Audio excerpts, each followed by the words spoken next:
안녕하세요. 세금 전문 회계사 유학균입니다. 지난 7월 25일 세법 개정안이 발표가 되었고 그 중에서 가장 관심을 많이 받는 것은 상속세에 대한 개편이었는데요. 이번 개정안은 25년 만에 상속세가 개편될 것이라는 큰 기대감을 불러일으켰지만 정부의 개정안도 관심과 기대보다는 크지 않다라는 의견도 많았었습니다. 하지만 크지 않은 정부의 개정안마저도 아직 불확실해졌는데요. 국회 본회의에서 야당이 정부가 내놓은 개정안을 부결시켰고 12월 4일 다들 아시는 큰 사건 때문에 앞으로의 향방도 많이 불확실해졌는데요. 아마도 기존의 야당이 내놓았던 개정안으로 통과가 되지 않을까 조심스럽게 예상되고 있습니다.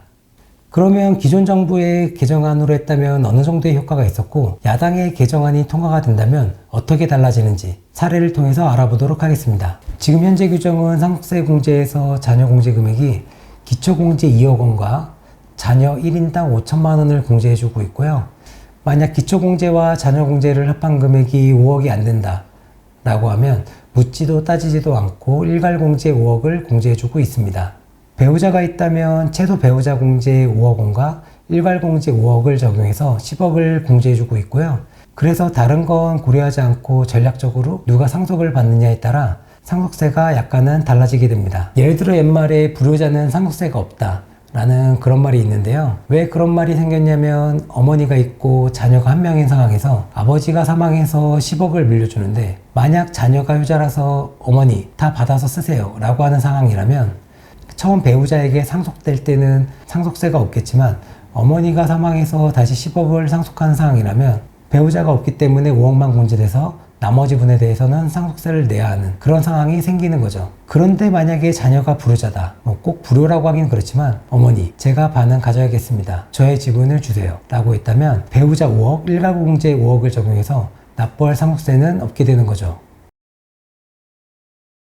정부의 상속세 개정안을 보면 기초공제 2억 원은 기존과 동일하게 그대로 해주고 자녀 1인당 5억 원을 공제해주는 것으로 했습니다. 따라서 배우자가 없다면 기초공제 2억과 자녀 1명이라면 7억 원을, 2명이라면 12억 원을, 3명이라면 17억 원까지 세금 없이 상속을 받을 수 있습니다. 만약 배우자가 있는 상태에서 자녀가 3명이다 라고 한다면 최소 22억까지는 상속세 없이 재산을 물려받을 수 있습니다. 이렇게 개정한 이유는 최근 서울 집값 평균이 15억 원이 되었다고 하는 데 있는데요. 서울에 집 한 채 있다고 상속세를 과도하게 부담하는 것은 없어야 한다 라는 데 초점을 두고 배우자와 자녀 2인이 평균적으로 있을 거다 라는 가정하에 면세점을 17억 원으로 책정한 거죠.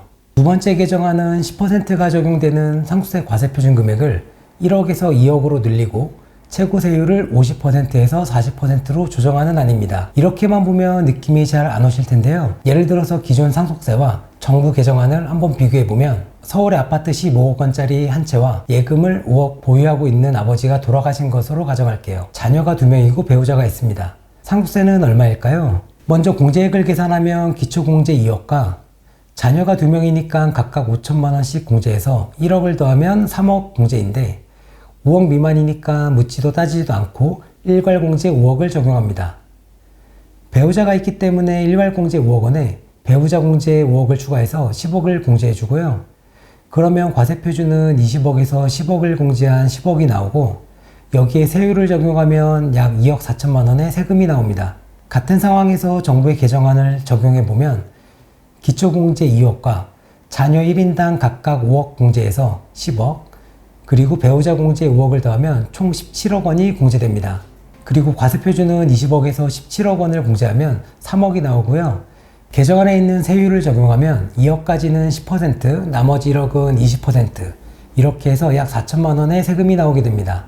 이렇게 정부 개정안이 통과가 됐더라면 2억 원의 세금이 낮아지는 꼴인데 이번에 야당에서 정부의 개정안을 부결시키면서 흐지부지하게 되었습니다. 부결이 되었다고 해서 아예 개편이 되지 않을 것 같지는 않고요. 야당도 서울에 집 한 채 있다고 상속세를 과도하게 부담하는 것은 없어야 한다 라는 점에서 공감하고 있지만 최고세율에 대한 개정은 초부자 감세라는 이유로 전부터 너무 강력하게 반대해왔던 상황이고요. 그래서 야당의 개정안을 보면 최고세율은 현행 기준대로 50%로 그대로 가자 라고 주장하고 있고 자녀 공제에 대해서도 반대 의견을 표명했는데요. 자녀 1인당 5억은 너무 많다. 현재 저출산 문제로 자녀 수가 적어서 자녀 공제의 크기가 크지 않다고 생각하실 수 있는데, 최근 발생하는 상속의 상당수는 80대에서 90대 부모가 50대나 60대 자녀에게 상속하는 경우가 많은데, 50대나 60대는 자녀 수가 적은 세대가 아니고 많은 세대에 속하기 때문에 공제가 너무 많다, 이런 입장입니다.